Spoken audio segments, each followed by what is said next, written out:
Hey there viewers, many of you may know me as TLR Theory, founder, programmer, and webmaster of Xperia Play Gamer, and I'm here to hit you with some pretty controversial stuff concerning the Xperia Play. Now a while back I began to showcase some videos for GameKeyboard, a remapping tool created by LockNet, and for good reason.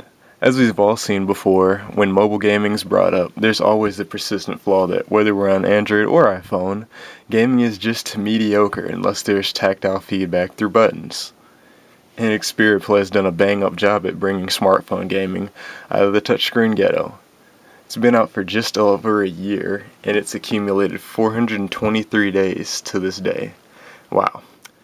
But there's still a persistent bother of what happens when a game doesn't support the Xperia Play. That's where GameKeyboard comes in, allowing users to custom make profiles or even import them so that every game on Android gets to be free from the wrath of those awful touch controls. The one thing that's been missed out on though is those analog touchpads. Being able to add button controls to any Android game has been pretty sweet, but losing that whole aspect of dual analog control is a good way to feel like we haven't advanced in the past decade. Now if you're one of the tech-savvy XDA users, putting Android 4.0 on Xperia Play has already given you access to touchpad input. But fact of the matter is that most Xperia Play owners would rather have the vastly more stable Gingerbread. And good news is LockNet's been hard at work on a new version of GameKeyboard, which totally incorporates the dual analogs of Xperia Play. And do you know what that means? Xperia Play's entire hardware setup will soon be usable on the firmware that's the smoothest, the most stable, the most commonly used, and the most compatible in Xperia Play. I have it here and I'll showcase it for a little bit. Now one thing to point out is that they are programming this completely without an Xperia Play, so they're flying blind here. I think that alone is pretty admirable. But let's just see how it works out.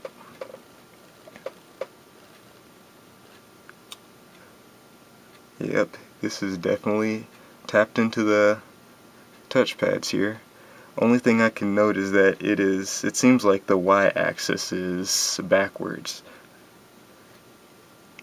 But still though, x-axis is working good. And yeah, they've done a bang-up job here considering that they don't even really have an Xperia Play to work with. So let's go ahead and try to put it in a practical situation, even though it's kinda not set up correctly yet. I guess we'll have to work with inverted controls for the moment, for the time being.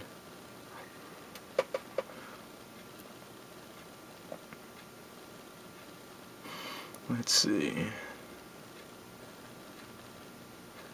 Cross age, you could use some analog.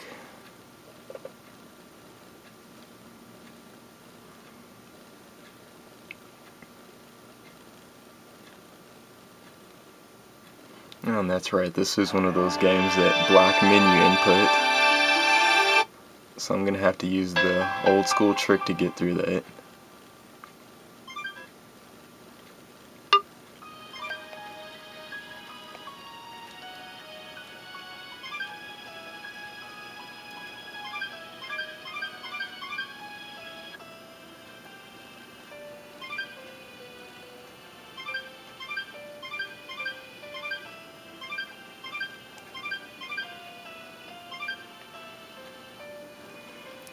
Alright. And the reason I chose this game is because it seems like one that would feel more natural with analog as opposed to playing with the D-pad, since there's all kinds of analog movement simulated here already. Yet this does block my D-pad, or block the menu key rather, so I'm going to use a trick to get through that.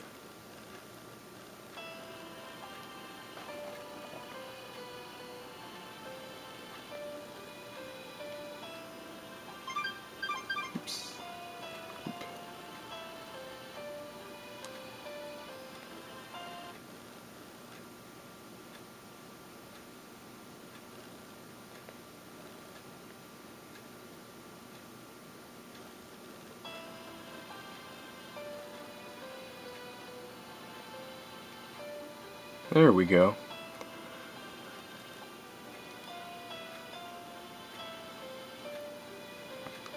Of course they're going to have to invert the y-axis for this to work perfectly, but as it is, this is working very nicely considering that, again, they don't have an Xperia Play to test this on. It's very simple to set up and everything. Alright, that'll be all for today, and I'll see you when we get a new update on this.